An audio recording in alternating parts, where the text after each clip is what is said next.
All right, what's going on, Hills College? Welcome back to another living room, the final living room in our Ready to Answer series. I've had so much fun hanging out with you guys for the last few weeks. If you're here and you're just checking things out, maybe you're here for the first time, my name's Ethan.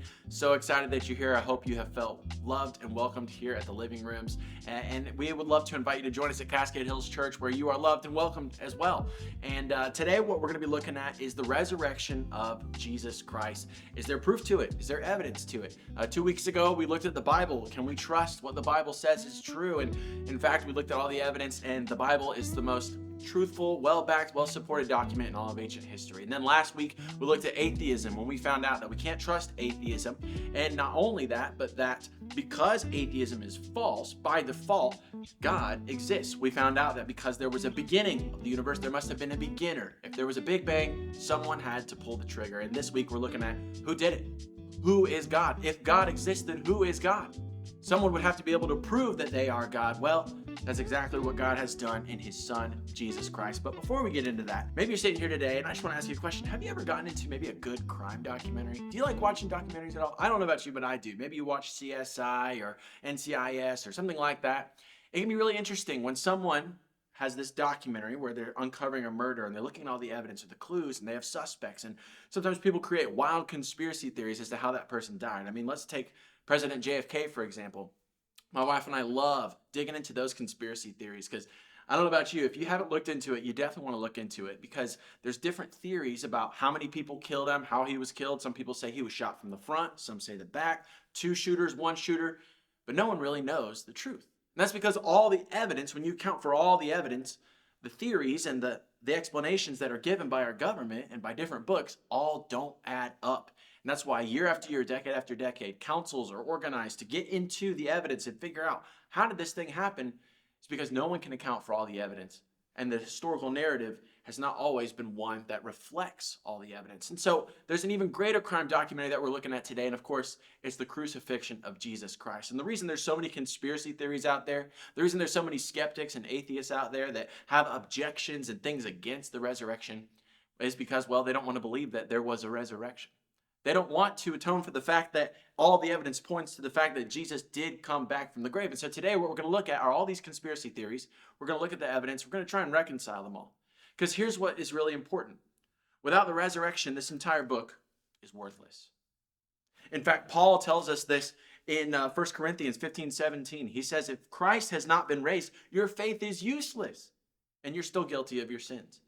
See, if the resurrection is true, then this Bible is incredibly important. And reading it and telling others all about it is the most important thing we can do. But if the resurrection is not true, if Jesus didn't come back from the grave, all this is pointless and worthless. So we need to know, did this thing happen?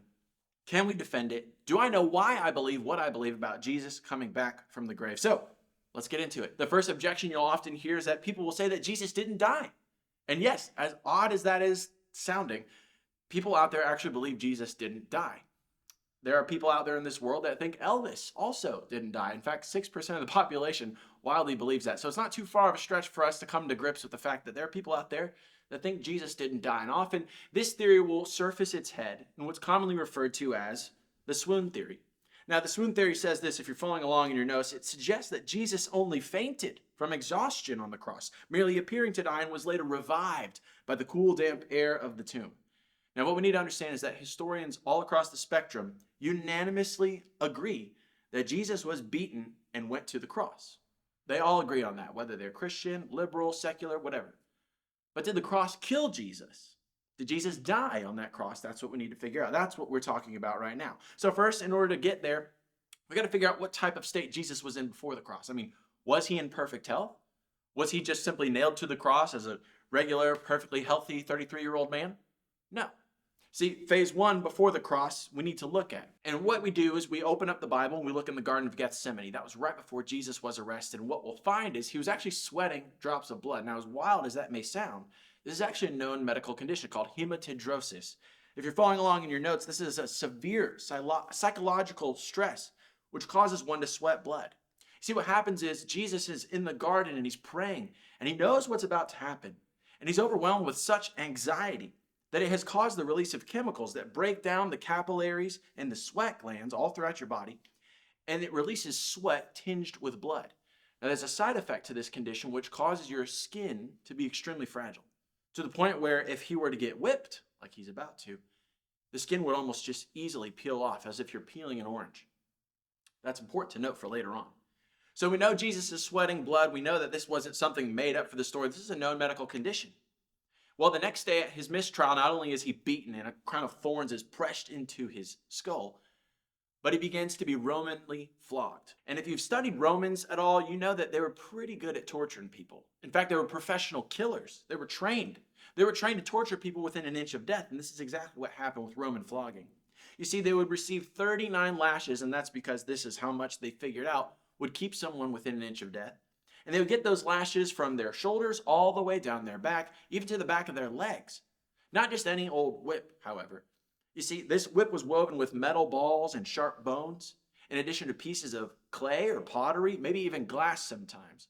You see, these balls, when they would hit your skin, not only would they create bruises and contusions, but after those repeated blows, they would burst open. And then you've got the glass and the bone grabbing onto your skin and quite literally ripping it off, to the point where your entire back would be completely exposed. There'd be no skin left. It would just be muscles and quivering ribbons of bleeding flesh. Oftentimes their spine would be completely exposed. You'd even get to the point where your skeletal muscles were bleeding. Those are the muscles holding your bones together, holding your skeleton together.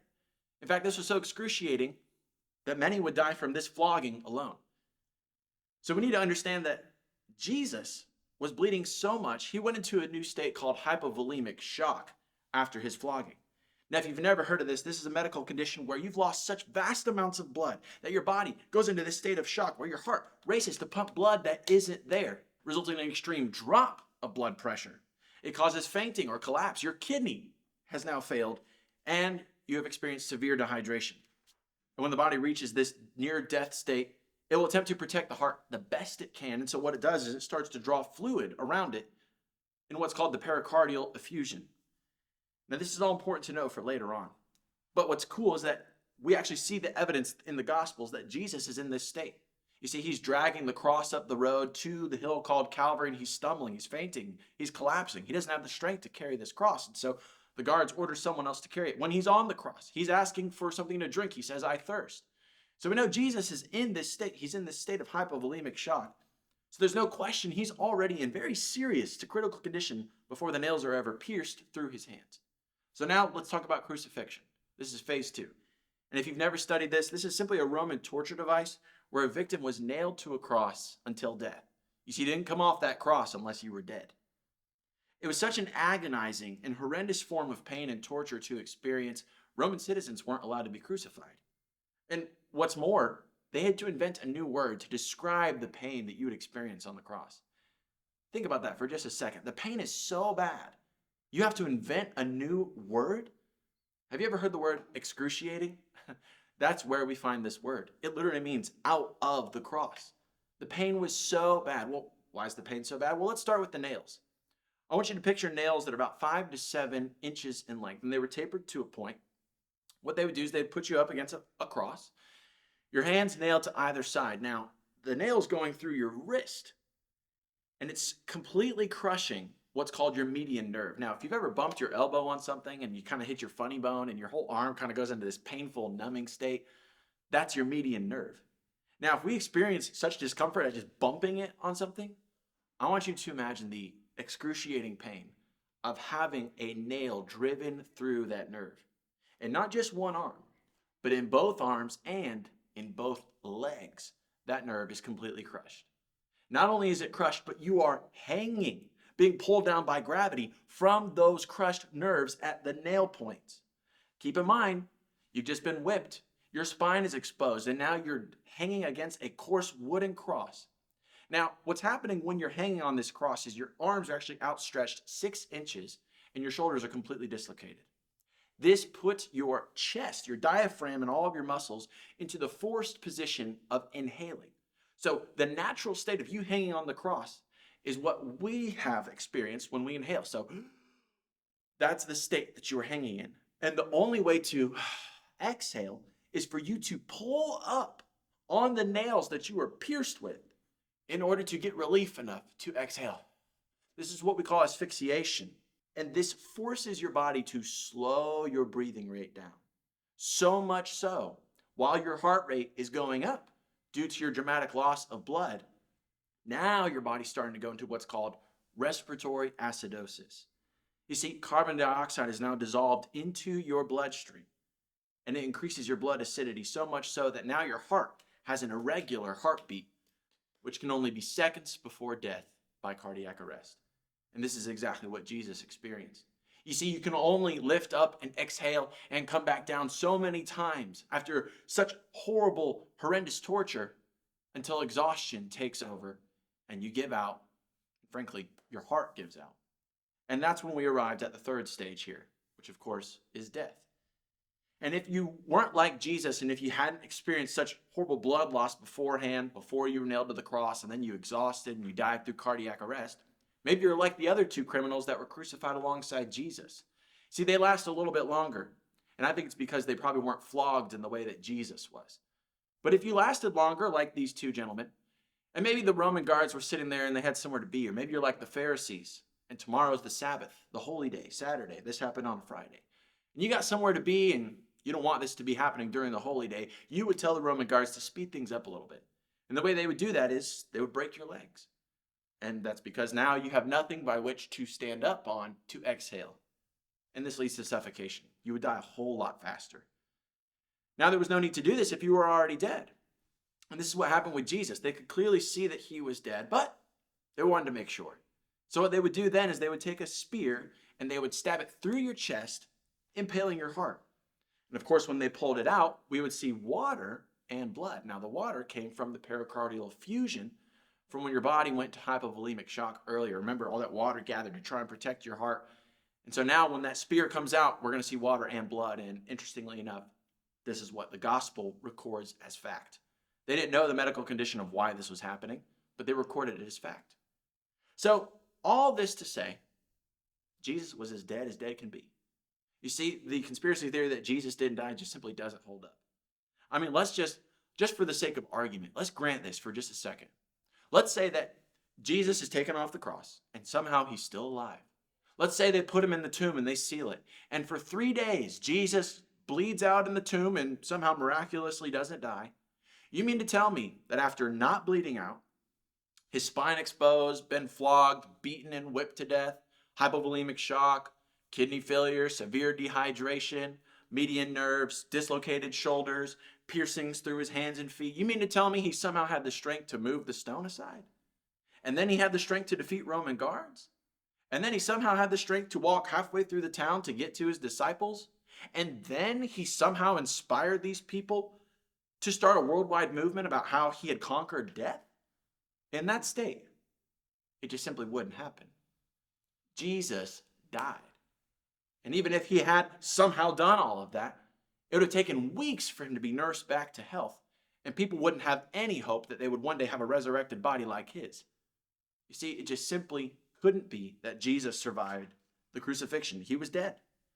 But this is often when a lot of skeptics will go on to the next objection or the next conspiracy theory. They'll say this, objection number 2, someone stole Jesus' body. They'll say, okay, he died, but the tomb was empty because someone stole his body. And this is often referred to as the corpse heist theory. And it suggests that Jesus' dead body was somehow strategically removed from the sealed and guarded tomb. After all, when you look at the Gospels, when you read the evidence, people are constantly asking, where's the body? Where's the body? You have the Pharisees, the Jews, they're all asking, where'd the body go? You see the disciples all saying, where's the body? Mary and Martha, they come to the tomb. They've taken my Lord. Where is he? Mary and Martha say. You see, every wild theory that the Jews tried to spread began with the assumption that the tomb was empty. Well, why? Well, it was because everyone could see that it was. Everyone knew which grave he was buried in. There was no mistake. There was no question about where Jesus was buried. Everybody saw the execution. Everybody saw the burial. But now the tomb is empty. So what could possibly have happened? Well, they'll often say, someone stole the body. Well, we've got to sit here and think, okay, someone stole the body, then who? Who are all of our suspects? Well, the first suspect, and what a lot of people think, is that the disciples stole the body. And you'll hear this often. They'll say, did the disciples steal Jesus' body? Well, no. See, here's why. The first reason why is that the disciples had no motive. They had all abandoned and rejected him as their master and teacher by this point, and they'd all gone into hiding. I mean, let's just think about this rationally for a second. If they weren't willing to risk their lives to admit that they were his followers when he was arrested, then why would they risk their lives to be killed by Roman guards and soldiers and crucified themselves after trying to steal his dead body? It just doesn't make sense. Further, you have to understand the mind of the Jewish person at this point in time, especially his followers. If they were Jewish, and his followers were, and they had believed in him as the Messiah, they had misunderstood the scripture. They thought that the Messiah couldn't die. And so now Jesus dying on a cross, they would have completely abandoned and rejected every belief that they had that he was the Son of God. They would have said, oh, he was a really good healer, but he was probably just a prophet. There's no way he was God. After all, he died. And this is why all of them so easily and so quickly abandoned him. So they had no motive to try and steal his dead body. They didn't believe in him. In fact, they were all worried if they were going to be next. So let's go to the next thing. The disciples didn't have the means. I mean, these were a group of Jewish fishermen and tax collectors and farmers, and these were just regular people like you and I. These weren't trained or professional assassins or guardians or, these weren't brilliant masterminds. They didn't have the skills or the strength to try and get past the Roman guards or to roll the stone up the hill to get Jesus' body out. And if they did, why? What good would that have done? I mean, if Jesus stayed dead, what good is his dead body? They've just crucified him. No one believed that he was the Son of God, and they certainly wouldn't now if he's still dead. And then lastly, the disciples didn't have the opportunity. Again, they're all under lock and key. They thought they are next. They're all hiding. But let's, for some reason, grant that maybe they had the motive. Let's say that they had the means. And let's say they had the opportunity. They still wouldn't be able to defeat the Roman guards. I mean, these were trained killers. And they wouldn't be able to roll that stone up the hill. And even if they did, let's say they get the body. Now, what do they do with it? What do they do with the body? And how come no one has ever uncovered the body? And remember, we have to be able to account for all the evidence. Not some of the evidence, all of the evidence. This is the reason why there's so many conspiracy theories about JFK. And see, the rest of the evidence is all about the resurrection appearances of Jesus Christ. See, if there were no evidence about that, then sure, we could say maybe they did steal the body. But now that there's so many appearances, now that there's so much evidence about him coming back to life, now we have to account for that evidence too, which means that this theory fails. It falls apart. So what about the second suspect? Did an anonymous grave robber steal Jesus' body? I mean, let's say that there was a Bonnie and Clyde of first century Palestine. What motivation could they have to try and roll the stone away and defeat the guards and steal the body? I mean, could they have been hired by somebody? Well, I don't know that anyone would want a seemingly false prophet's dead body. I mean, what value is there in that? No one's going to be able to get any money off of that. Second of all, grave robbers were more interested in robbing the graves of the wealthy, people that were buried with treasures and items and valuable things like that, maybe even valuable clothes. But what was Jesus buried with? He was buried with nothing but linen wrappings. So there was no reason for them to try and rob Jesus' grave. Well, what about the third suspect? And ironically, people do believe this. Did grave dogs steal Jesus' body? Or did they eat Jesus' body? Well, again, how would dogs, grave dogs, defeat Roman guards, roll the stone away, and even if they did get into the grave, and maybe they ate Jesus' body, there would have been a huge mess. It would have been very clear to everybody that walked by that some beast came in here and mauled the body, but that's not what we find when you read the evidence. You see, the evidence says that the linen wrappings were neatly folded and placed on the stones. All the evidence points to a resurrection. That the best explanation for the empty tomb is that Jesus was alive. Now, the last one is this. This is the third objection. People will say that, okay, let's look at these post-resurrection appearances, and let's just say that everyone, all of his followers, all the disciples, they were all just hallucinating. And that's sometimes the best that a skeptic can get to. They'll say, oh, they were just imagining things. It was just an illusion. It was a trick. Maybe Jesus was a great magician, or he trained someone to do great tricks. The disciples were not hallucinating.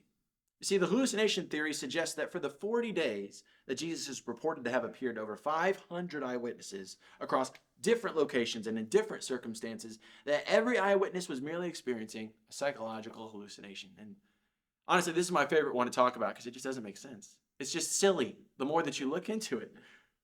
You see, let's first define what a hallucination is. And this is according to Gary Collins, who's a doctorate professor of psychology.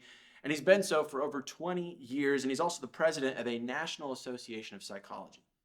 And he says that a hallucination has four main components. And let's break these down according to the resurrection. So first, hallucinations are rare. And this is because they are usually caused by either drugs, bodily deprivation, or a fertile mind of expectancy. Someone has hyped themselves up so much that they are excited that they're about to see something that they could imagine and hallucinate that they see something.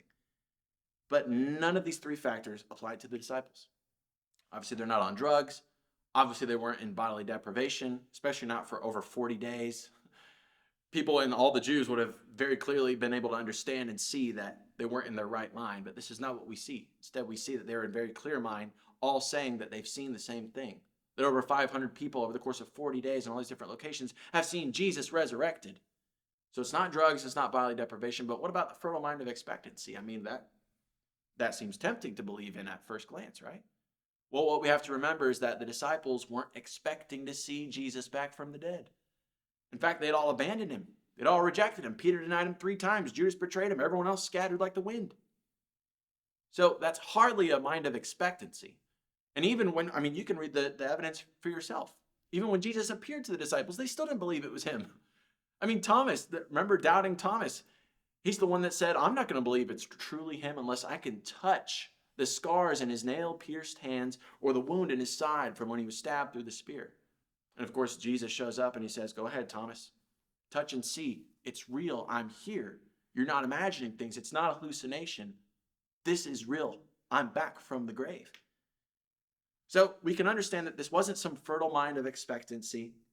It wasn't some hallucination. And listen, let's take people that weren't the disciples, for example. You got Jesus' own brother, James, and you've got Saul, who was a Pharisee.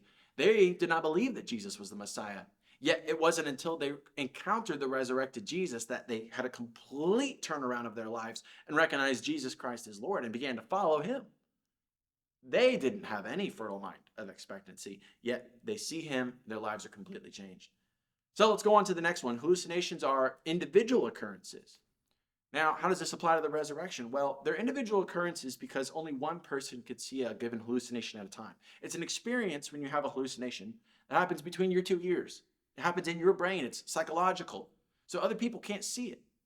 So if hallucinations are individual occurrences, yet we have all these people, over 500 people, seeing the exact same thing, there's no way it could be a hallucination. Let's go on to the next one. Hallucinations cannot be induced in someone else.